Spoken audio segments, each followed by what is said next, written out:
वहाँ से खबर थोड़ा लेट आती है। तो जो नशे के संबंधी है, देखिए नशा कहीं ना कहीं आपको परेशान करेगा, आपका परिवार इससे बच सकता है, लेकिन ऐसा नहीं कि आप जिसे जानते हो वो बच जाएगा। जैसे कोरोना आया था तो कोई आदमी नहीं ऐसा इस हिंदुस्तान में बचा जिसे नुकसान ना हो। नुकसान से मतलब ये था कि परिवार में कोई ना मरा हो तो सगा अच्छा दोस्त चला गया, उसमें हर आदमी को नुकसान हुआ। अब तो आप लोग अच्छा मना ही रहे हैं, बड़ी अच्छी बात रही है कि यहाँ कभी कोई झगड़ा नहीं हुआ, और हमें उम्मीद है कि आगे भी कोई झगड़ा नहीं होगा। आप लोग बहुत अच्छे त्यौहार मनाएंगे। अभी 2-3 शोभा यात्राएँ निकलनी बाकी हैं, फिर ईद आएगी, उसकी नमाज होगी, तो हम लोग उसकी तैयारी भी नगर जो आपके ईओ साहब हैं वो भी आए थे, हम आपस में भी चर्चा की है। साफ़ सफाई के जुलूस के रूप में साफ़ सफाई करनी है, अतिक्रमण हटना है, और ईदगाह की में वो तुम 1 तारीख से वो कुछ झाड़ जंगाड़ हो रहेंगे उसको कटवा देंगे, वो सब सफाई हो जाएगी। तो वो सब चल रहा है। तो वो सब काम जो भी हैं, और जो भी शोभा यात्राएँ 3 निकलनी हैं, 31, 2 और 4 है, 4 में भी है ना। मजहब ये नहीं कहता एक दूसरे को परेशान किया जाए।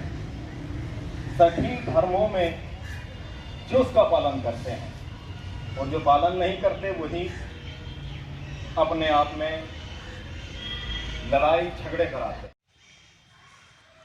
यहाँ पर पधारे सभी वरिष्ठ साथियों, आप सबका स्वागत है।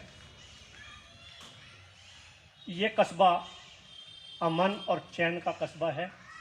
हिंदू हो या मुसलमान हो, सब एक दूसरे से व्यक्तिगत वाकिफ हैं।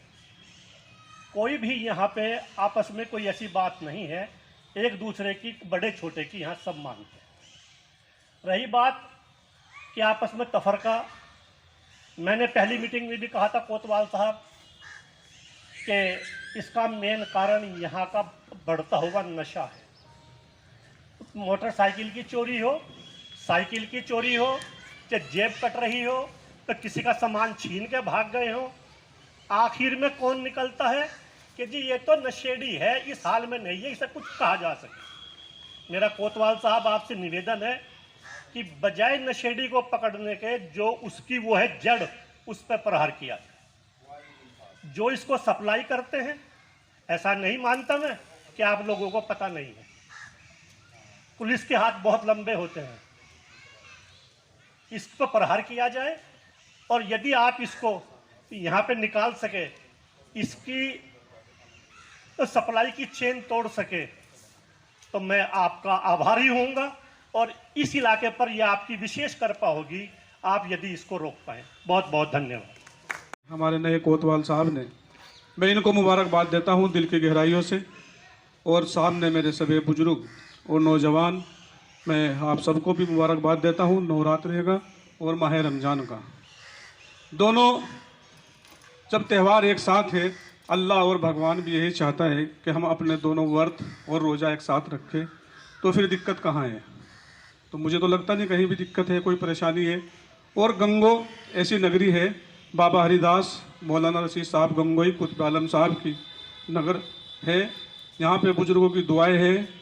यहाँ कभी इतिहास है गंगो का, यहाँ कभी कोई हिंदू मुसलमान झगड़ा ना तो हुआ और ना आगे होगा इंशाअल्लाह। मुझे ऐसी उम्मीद है यहाँ से, क्योंकि यहाँ का भाईचारा एक मिसाल है गंगो का। कोई भी त्यौहार हो, हम लोग मिलजुल के मनाते हैं। मैं तो आपसे कोतवाल साहब बस एक बात कहना चाहूँगा अपनी बात ख़त्म करने से पहले, क्योंकि आप नए इंस्पेक्टर साहब हैं। गंगो में राजनीति ज़्यादा है, बहुत ज़्यादा है, और यहाँ पे झूठे मुकदमे लिखवाने का प्रयास बहुत ज़्यादा होता है। हाँ, अगर कोई गलत कर रहा है उस पर कार्रवाई करो, कोई बेकसूर निर्दोष आपकी कलम से उस पर कार्रवाई ना हो। मैं ये आपसे ज़रूर कहना चाहूँगा। आप लोगों का बहुत बहुत शुक्रिया, धन्यवाद, खुदा हाफ़िज़। साहब और पुलिस स्टाफ और मेरे सभी हिंदू मुस्लिम भाई जो दूर दूर गांव से आए हुए हैं, और हमारे नगर गंगो कस्बे के सभी सम्मानित साथियों, आपके कस्बे में हम लोगों को भी करीब 40 साल प्रैक्टिस करते हो गए हैं, लेकिन ऐसा कस्बा और हिंदू मुस्लिम एकता की मिसाल शायद दुनिया में कहीं नहीं होगी। क्योंकि यहाँ पर गांव भी और देहात में हिंदू मुस्लिम सब लोग रहते हैं, लेकिन कभी यहाँ हिंदू मुस्लिम राइट वाली बात हमने नहीं सुनी। वो चाहे दिवाली हो और चाहे ईद हो, दिवाली पे हम लोग सबको मिठाई इन लोगों को बांटते हैं, और जब ईद आती है तो ये हमें गले मिलके हम सबको मिठाई खिलाते हैं। इससे बड़ी हिंदू मुस्लिम एकता की मैं नहीं मिसाल समझता कि कहीं और देखने को मिलेगी। रही ये तो पुलिस प्रशासन का दायित्व होता है कि वो हम सबको समय समय पर जागरूक करते रहते हैं कि कस्बे में या देहात में कहीं किसी तरह कोई घटना न हो। लेकिन कोतवाल साहब निश्चिंत रहें, हमारे यहाँ पर हिंदू मुस्लिम सभी भाई इतने अच्छे और ईमानदार और मेहनती हैं कि किसी का अहित नहीं चाहते। रही बात नशाखोरी वाली, ऐसा नहीं है, हम कस्बे में रहते हैं, सभी लोग थोड़ा बहुत तो जानकारी रहती है कि कस्बे में कौन सप्लाई करता है और कौन लड़के इस काम को करते हैं। लेकिन अंतर सिर्फ क्या है कि हम एक दूसरे की लिहाज करते हैं और डरते हैं कहीं ऐसा ना हो ये कल को आज मैंने इसको पुलिस को इन्फॉर्मेशन कर दिया और कल को ये मुझे कोई नुकसान करे, क्योंकि कहीं ये बाहर से कहीं विदेश से नहीं है नशाखोरी करने वाले, आसपास के लड़के कुछ गांव के हैं, कुछ कस्बे के हैं। तो मैं सभी से विनती करता हूं, जो हमारे गांव के प्रधान हैं और हमारे कस्बे के जो मौजूद लोग हैं, वो इस बारे में कोतवाल साहब को अपनी पुलिस को इन्फॉर्मेशन करें और बिल्कुल मत डरें। मैं चाहता हूं कि हमारा ये सहयोग करेंगे और कोई ना कोई इसका रास्ता हम सब लोग मिल करके निकालेंगे, ऐसी मुझे आप लोगों से आशा है।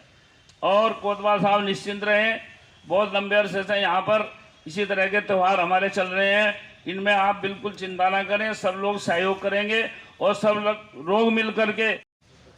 और कितने ही लोग नेपाल जी हैं हमारे सराबा बाजार से, उनकी जेब यहाँ में थाने के सामने ही जो है गाड़ी में कटी। एक हमारे दीपक गोयल जी हैं, इनकी परसों ही जो है जेब कटी, उसमें कम से कम 35,000 रुपये निकाल लिए। CCTV कैमरे में वो आए हुए हैं, आज उनसे उनके जो है संबंध में साहब से भी मिले थे, उन्होंने फुटेज निकलवाई और आज हम रिपोर्ट भी देकर जाएंगे आप लोगों को। भाई यही है कि बहुत जो है ये नशाखोरी का जो मामला चल रहा है, इसमें हम भी उसमें दोषी हैं, क्योंकि हम उसकी सूचना प्रशासन को नहीं दे पाते, चाहे वो लिहाज में, चाहे या किसी के शर्म में या कैसे। हम आपके साथ हैं जी, और आप हमारा भी ध्यान रखियो और अपना खुला नंबर दे के जाइए सभी को, ताकि जो भी कोई बात हो वो हम आपसे शेयर कर सकें और आपको जो गतिविधि गलत चली हुई है उसकी सूचना हम आपको दें। आप हमारा सहयोग करेंगे। बहुत बहुत धन्यवाद, हम आपके साथ हैं।